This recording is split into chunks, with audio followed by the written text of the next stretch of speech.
अस्सलाम वालेकुम दोस्तों, अरशद अमान होमी स्टूडियोज़ में आपको खुशामदीद कहते हैं। हमने लास्ट 2 वीडियोज़ जो रेट के हवाले से बनाई थी, उन पे हमें क्वेश्चन आया कि हम किस तरह से रेट में इन्वेस्टमेंट कर सकते हैं, हमें रेट में इन्वेस्टमेंट क्यों करनी चाहिए और क्या प्रोसेस है इन्वेस्टमेंट करने का। तो आज इन तीनों क्वेश्चन को हम इस वीडियो में कवर करने की कोशिश करेंगे कि आपको रेट में इन्वेस्टमेंट क्यों करनी चाहिए, उसका मेथड क्या है कि रेट में इन्वेस्टमेंट का तरीक़ेकार क्या है, कैसे आप कर सकते हैं और इस पे रिटर्न किस तरह के होते हैं और कैसे ये सारा प्रोसेस कंप्लीट हो सकता है। 2-3 चीज़ें आपने माइंड में रखनी हैं कि आप किस स्टेज पे एंटर हो रहे हैं, इन्वेस्टमेंट करना चाह रहे हैं। नॉर्मली जो हमारी मिडिल क्लास कम्युनिटी होती है, मिडिल क्लास हम मिडिल क्लास लोगों का सबसे बड़ा जो ऑब्जेक्टिव होता है वो अपना घर बनाना होता है। उस घर के लिए हम लोग थोड़े-थोड़े पैसे इकट्ठे करते हैं, सेव करते हैं। तो यही कंसेप्ट रीट में भी लेके आना है आपको कि रियल एस्टेट क्योंकि हाई वैल्यू आइटम है, उसमें जब आप इन्वेस्टमेंट करते हैं तो आपको बड़ी अमाउंट चाहिए होती है और उस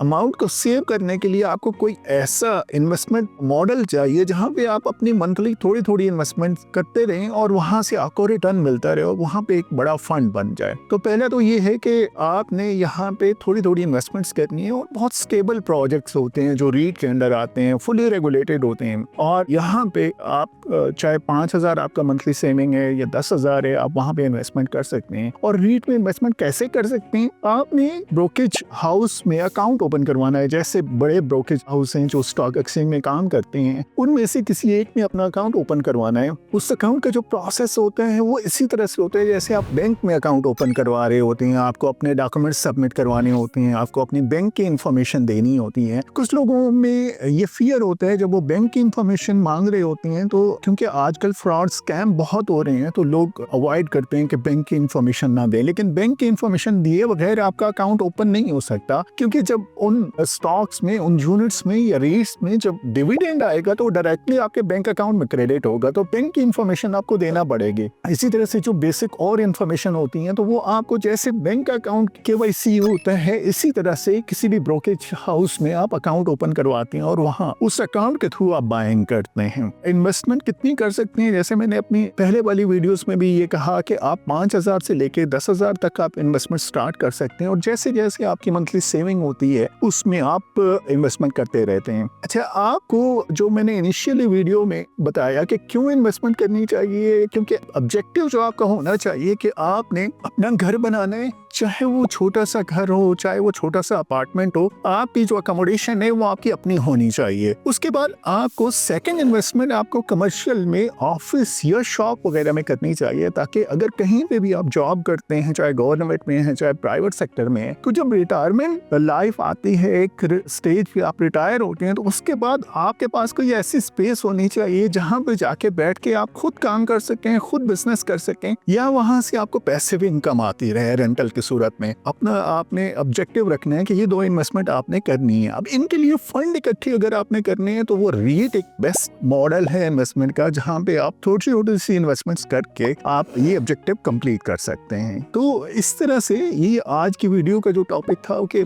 आपको क्यों रीट में इन्वेस्टमेंट करनी चाहिए वो मैंने डिस्कस किया। उसके बाद इसका मेथड क्या होता है रीट में, कि कैसे आप इन्वेस्टमेंट कर सकते हैं। और नेक्स्ट जो एक पॉइंट है कि रीट में जब आप इन्वेस्टमेंट करते हैं तो बेसिकली आप कोई प्रॉपर्टी क्लेम नहीं कर सकते। आप उस प्रॉपर्टी में जो ऑलरेडी उस कंपनी की मलकियत में होती है, ट्रस्ट की मलकियत में होती है, उसमें एक ओनर हो जाते हैं और वहां से जो रेंटल इनकम आ रही होती है या जो प्रॉफिट आ रहा होता है वो आपके साथ शेयर होता है जितनी आपने इन्वेस्टमेंट की होती है। तो इस तरह से आप रीट में इन्वेस्टमेंट कर सकते हैं।